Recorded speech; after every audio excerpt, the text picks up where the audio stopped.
খুবই ন্যাক্কারজনক একটা ঘটনা ঘটেছে হবিগঞ্জে। জুলাই অভ্যুত্থানের স্পিরিটের বাইরে গিয়ে হবিগঞ্জের ডিসি সিদ্ধান্ত নিয়েছেন, তাকে আওয়ামী লীগের দোসর আখ্যা দেওয়া হয়েছে। এরপরে হয়তো ডিসি অফিস ঘেরাও করা হবে এবং সেখানে একটা মব করা হবে, জোর করে ডিসিকে টেনে হিঁচড়ে নামানো হবে এবং নিশ্চিত করেই তার চাকরি নিয়ে টানাপোড়েন শুরু হবে এবং তাকে গ্রেপ্তারের ঘটনা ঘটলেও আশ্চর্য হবার কিছু থাকবে না। কিন্তু হবিগঞ্জের ডিসি আইনের মধ্যে থেকে সিদ্ধান্ত নিলেন নাকি আইনের বাইরে গিয়ে এনসিপির বিরুদ্ধে সিদ্ধান্ত নিলেন? এনসিপি যে জায়গায় হবিগঞ্জে সমাবেশ করতে চাইল সেই জায়গায় সমাবেশের অনুমতি দিলেন না ডিসি। কি হলো হবিগঞ্জে?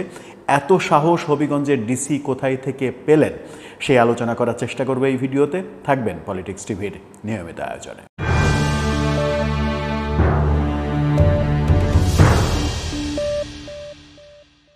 দর্শক, পলিটিক্স টিভির নিয়মিত ভিডিওগুলো স্পন্সর করছে প্রজাপতি.টিভি, নতুন ওটিটি প্ল্যাটফর্ম। আপনারা চাইলে ইউটিউবে, ফেসবুকে, ইনস্টাগ্রামে, টিকটকে দেখে নিতে পারেন। ডেসক্রিপশন বক্সে লিঙ্ক দেওয়া থাকবে, সেখান থেকেও আপনারা দেখে নিতে পারেন প্রজাপতির কার্যক্রম। চলে যাচ্ছি মূল ভিডিওতে। বলছিলাম হবিগঞ্জে একটা বড় ধরনের ঘটনা ঘটেছে। যারা এনসিপির বিপক্ষে কথা বলতে চান কিংবা এনসিপির বিপক্ষ দল যারা করেন তারা বলবেন যে এটা একটা ঐতিহাসিক ঘটনা ঘটেছে। যারা এনসিপিকে ভালোবাসেন, এনসিপির পক্ষে কথা বলেন, তারা বলবেন যে এটা আওয়ামী দোসরের কাজ। কি ঘটলো হবিগঞ্জে?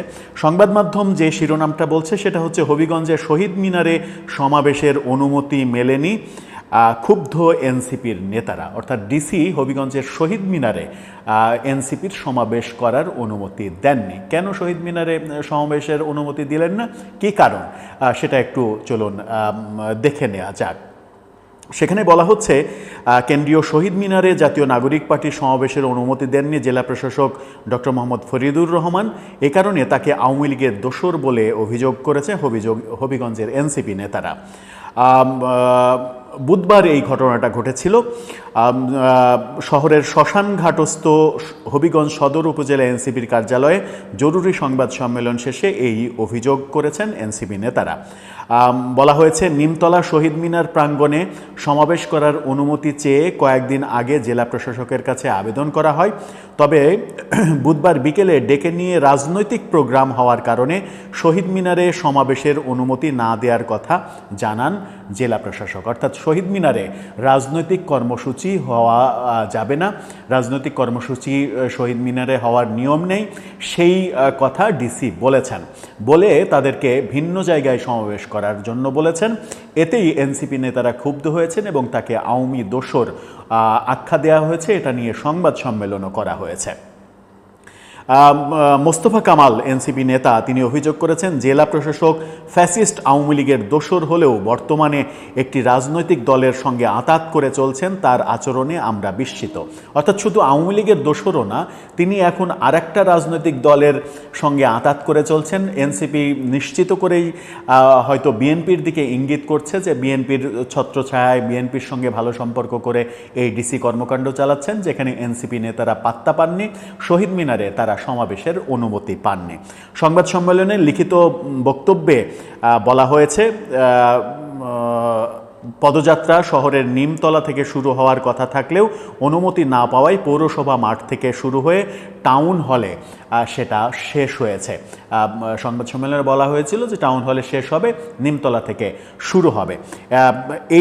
এই ঘটনাটা হবিগঞ্জে ঘটেছে এবং হবিগঞ্জের ডিসিকে আওয়ামী লীগের দোসর বলা হয়েছে। কিন্তু এখন পর্যন্ত এই সংবাদ সম্মেলন অবধি ব্যাপারটা রয়েছে। এখন পর্যন্ত ডিসি অফিস ঘেরাও, ডিসির বিরুদ্ধে আন্দোলন করা, যে কালচারটা চলে আসছে গত 11 মাস ধরে, মব তৈরি করা, ডিসিকে জোর করে পদচ্যুত করার চেষ্টা করা, সেই ঘটনাগুলো আমরা ঘটতে দেখিনি।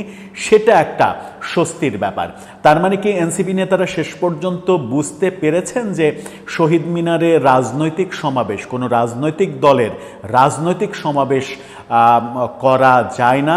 কিংবা শহীদ মিনার হচ্ছে সবার জন্য, সর্বসাধারণের জন্য। শহীদ মিনার তার একটা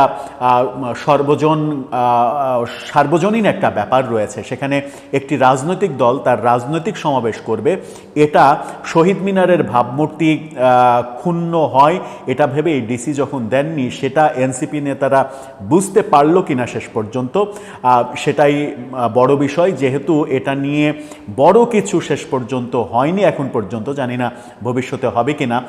হয়তো এনসিপি নেতারা ঢাকায় এসে কোনো একটা সময় এই জুলাই পদযাত্রা শেষে তারা যখন সামগ্রিক ব্যাপারগুলো বিশ্লেষণ করবে, তখন হয়তো হবিগঞ্জের ডিসির পদত্যাগ চাওয়ার ঘটনাটাও ঘটতে পারে। সে পর্যন্ত আমাদের অপেক্ষাই করতে হবে। তবে আমার মনে হয় যে হবিগঞ্জের ডিসি যদি নিয়মের মধ্যে থেকে মেরুদণ্ড সোজা করে এই সিদ্ধান্ত নিয়ে থাকেন, তাহলে বাহবা পাওয়ার মতোই একটা কাজ করেছেন। কারণ কোনো রাজনৈতিক দলই, সেটা এনসিপি হোক, বিএনপি হোক, আওয়ামী লীগ হোক, যে রাজনৈতিক দলই হোক, কোনো রাজনৈতিক দলই রাষ্ট্রের আইনের বাইরে গিয়ে কোনো অতিরিক্ত চাহিদা করতে পারেন না। সব রাজনৈতিক দলের জন্য একই রকমের আচরণ করা উচিত রাষ্ট্রের। যদি ডিসি আইনের মধ্যে থেকে থাকেন, আমার মনে হয় যে অনেক বেশি সাহসিকতার ব্যাপার তিনি সামনে নিয়ে এসেছেন। এই ঘটনার মধ্য দিয়ে তার জীবন বিপন্ন হতে পারত, তার চাকরি বিপন্ন হতে পারত, তাকে জেলে যাওয়ার মতো ঘটনা এখনও ঘটতে পারে। কিন্তু সেগুলো তোয়াক্কা না করে তিনি এই যে শহীদ মিনারে রাজনৈতিক সমাবেশ হতে পারবে না, এই ব্যাপারটা বলেছেন। এই ব্যাপারটা আমার মনে হয় যে গত 11 মাসে কোনো সরকারি কর্মকর্তার এতটা মেরুদণ্ড সোজা হতে দেখা যায়নি। হবিগঞ্জের ডিসি কি তাহলে বিশেষভাবে তৈরি একজন মানুষ, নাকি সত্যি সত্যি এনসিপির অভিযোগ মতো তিনি আওয়ামী লীগের দোসর? সেটাই এখন দেখব আমরা সামনে। দর্শক, এই ব্যাপারে আপনার মতামত জানিয়ে লিখতে পারেন আমাদের কমেন্ট বক্সে।